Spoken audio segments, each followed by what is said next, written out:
The TPP is often referred to by critics as NAFTA on steroids and would establishing a free trade zone that would stretch from Vietnam to Chile, encompass 800 million people, about a third of world trade and nearly 40% of the global economy. While the text of the treaty has been largely negotiated behind closed doors, more than 600 corporate advisors reportedly have access to the measure, including employees of Halliburton and Monsanto. Well, for more, we're joined by Lori Wallach, Director of Public Citizens Global Trade Watch. Lori, welcome back to Democracy Now! Just explain what the TPP is. Well, one of the most important things to understand is it's not really mainly about trade. I guess the way to think about it is as a corporate Trojan horse. The agreement has 29 chapters, and only 5 of them have to do with trade. The other 24 chapters either handcuff our domestic governments, limiting food safety, environmental standards, financial regulation, energy and climate policy, or establishing new powers for corporations. For instance, there are the same investor privileges that promote job offshoring to lower wage countries.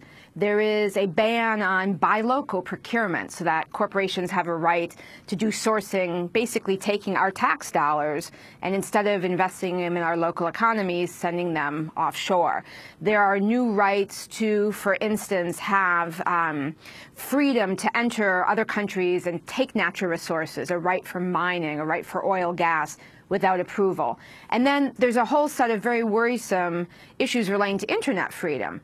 Through sort of the back door of the copyright chapter of TPP is a whole chunk of SOPA, the Stop Online Piracy Act, that activism around the country successfully derailed a year ago. Think about all the things that it would be really hard to get into effect as a corporation in public. A lot of them rejected here and in the other 11 countries, and that is what's bundled in to the TPP. And every country would be required to change its laws domestically to meet these rules. The binding provision is each country shall ensure the conformity of domestic laws, regulations, and procedures.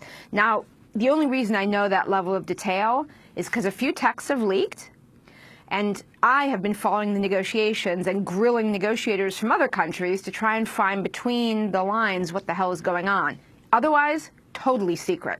Well, Lori, about that secrecy, even members of Congress have been severely limited in what they can learn, and that's only after the revelations about the total secrecy that this whole process began with. Could you talk about what members of Congress are allowed to know and how?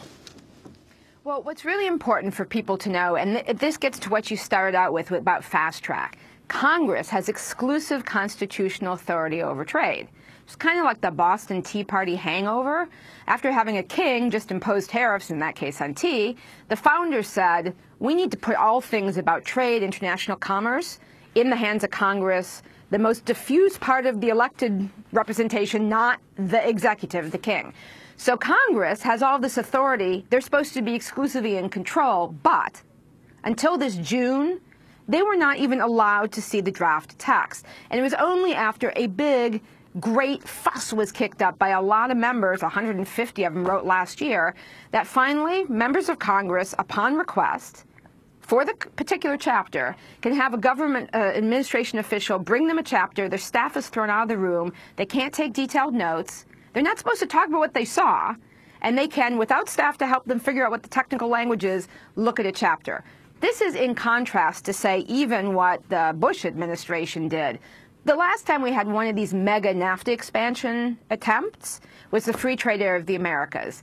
And in that instance, in 2001, that whole draft text was released to the public by the U.S. government on the official government websites. So this is extraordinary secrecy, and members of Congress aren't supposed to tell anyone what they've read. So for instance, Alan Grayson, who was one of the guys who helped get the text released, Alan Grayson said, I can tell you it's very bad for the future of America. I just can't tell you why. That's obscene. This would rewrite wide swaths of our laws. And again, it's mainly not about trade. So if we had this agreement in effect, for instance, it would be a big push for fracking. Now you would say, why fracking? Because it doesn't allow us to have bans on liquid natural gas exports. Or if this were in effect, We couldn't ensure the safety of the food we feed our families. We'd have to import, for instance, fish and shrimp that we know from the limited inspection that's done is extremely dangerous from certain kinds of growing ponds that are contaminated, etc., in some of the TPP countries. Or, for instance, some of the financial reforms where the banksters were finally regulated would be rolled back. All of this, and it would be privately enforceable by certain foreign corporations.